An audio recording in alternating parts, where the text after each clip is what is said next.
आज पूरे देश में यक्सा सिविल कोड पर गर्मा गर्म बहस हो रही है। चौक चौराहों से लेकर संसद तक तमाम पार्टी और जनसेवा से जुड़े लोग भी इस पर अपना विचार रख रहे हैं।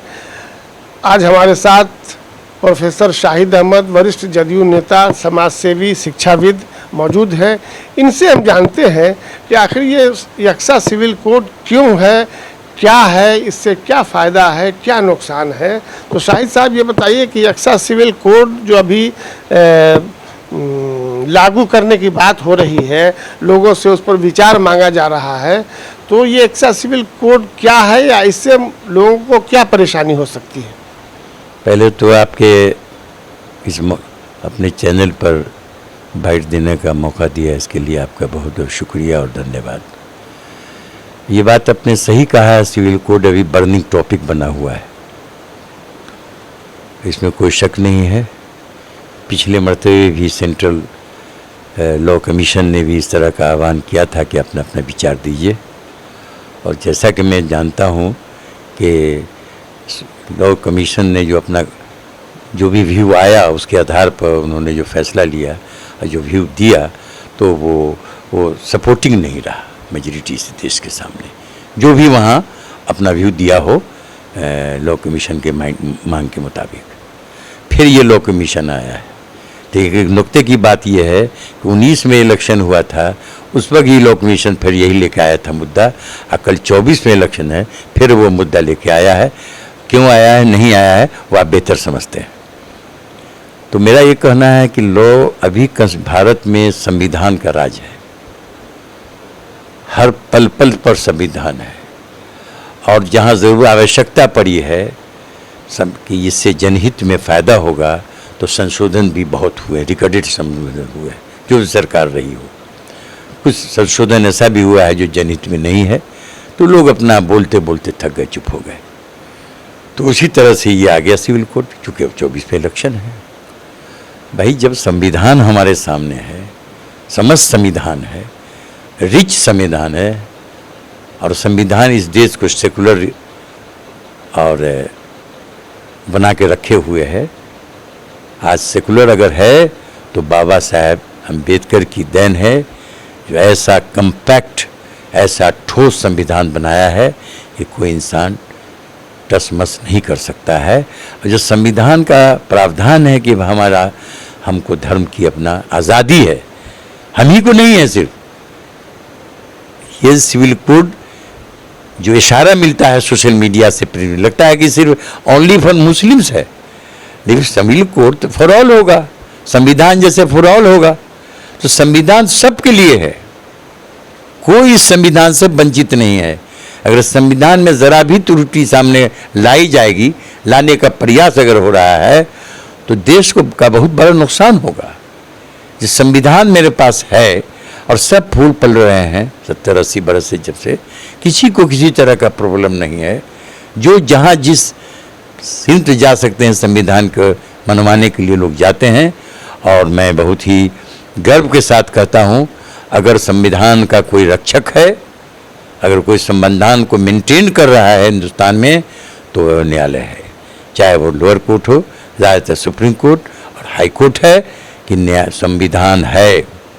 और अब फिर हम ये नहीं कहेंगे कि संविधान के साथ क्या हो रहा है, क्या चाह रहे हैं लोग, वो जो जग जाहिर है उस पर बोलना मेरे लिए मुनासिब नहीं, ज़रूरत ही नहीं है, जो जग जाहिर है।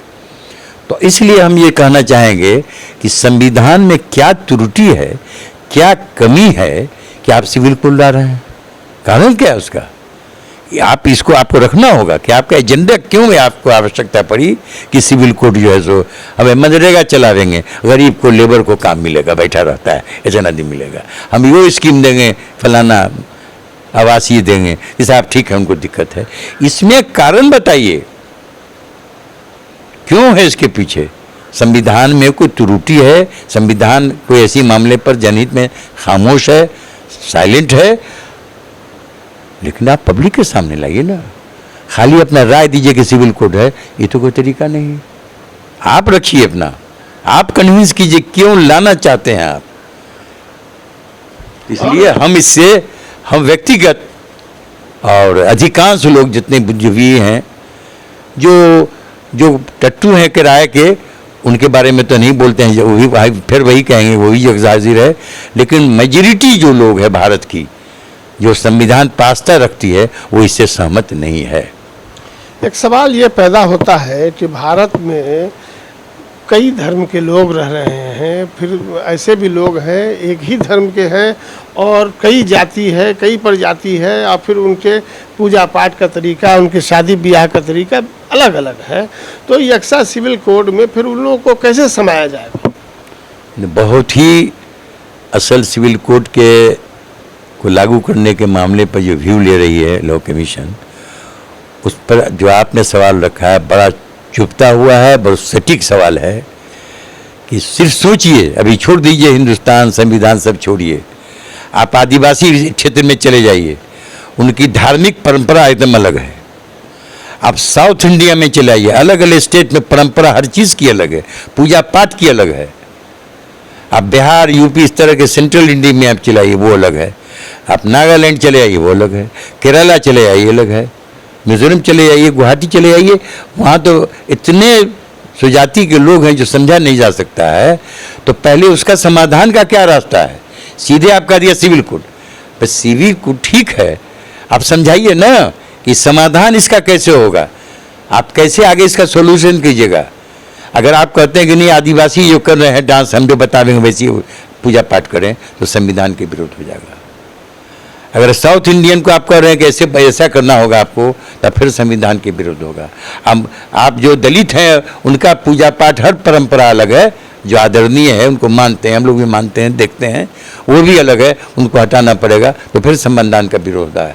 अब आइए मुसलमान को, लेकिन सिविल कोड के पीछे मुसलमान को ही टारगेट किया जा रहा है। सिविल कोड जब सब सिविल कोड है, सबके लिए है, भाई मुस्लिम इज टारगेटेड।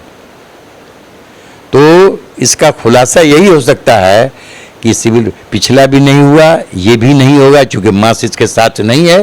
खूब लोग विरोध कर रहे हैं, लिटरेरी विरोध कर रहे हैं, ईमेल लेटर फैक्स सब जा रहा है, फोन पर कहा जा रहा है कमीशन को, सफल नहीं होगा। लेकिन इसको लाने की 19 में जैसे लाए, अभी 24 को इलेक्शन है, ये लायक क्या है? उसके परसी सिर्फ है जो आपके जिनको आप लोग जो लोग हिंदू कहते हैं अपने को, और जो वो सनातन धर्म है, सनातन धर्म का वोट हमको कैसे मिले एक होके, इसके पीछे राज यही है। तो सनातन धर्म में जब वोट आता है तो दलित भी ये हो जाता है, आपके हिंदू और आदिवासी भी हिंदू हो जाते हैं, और भी जिस तरह की जाति हैं, बहुत जाति की कमी नहीं है, उस ज़माने में हिंदू बनाया जाता है, उनको वो टेम्परेरी हिंदू बनते हैं। तो हम उन समाज से ये कहना चाहेंगे, अब धोखा में, ठीक है वो समाज भी जग चुका है, उसके हिंदुस्तान फेम के बड़े बड़े लीडर वो उसको बोल रहे हैं, इस पर बुरा भला कह रहे हैं, ठीक है हम हिंदू हो जाएंगे, तो हिंदू हो जाएंगे तो आप हमारे यहाँ खाने पीने में आइए, हमारे यहाँ शादी ब्याह में आइए, हम मंदिर में जाएंगे, हमको मंदिर मत धोइए। ये बहुत ज़्यादा उजागर हो गई। उन्होंने किया किसी मजहब से, लेकिन उन्होंने जगा दिया। अभी आप जानिए, जैसे मुसलमान क्या है, तो मुसलमान पैदा हुआ है, क्रिश्चियन पैदा हुआ, क्रिश्चियन हुआ, ये क्या पैदा हुआ, तो फैला दलित पैदा हुआ। और जब आइएगा दूसरे जिसको कहते हैं हिंदू, तो आवेगा पैदा कोई राजपूत के घर में पैदा हुआ, मारवामन के घर में पैदा हुआ, लाला के घर में पैदा हुआ, कोजी के घर में पैदा हुआ, कुर्मी, तो वो हिंदू कहाँ है?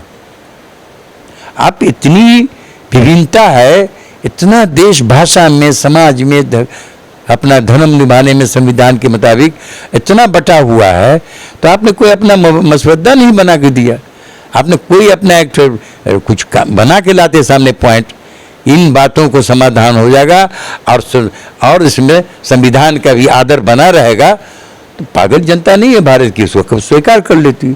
लेकिन मैं इस माध्यम से आग्रह करूंगा आम संविधान पर चलने वाले अपने भाइयों को, जनहित में देश के वासियों को, कि आप परखें पिछले डिकट से क्या साजिश हो रही है, उससे बचें।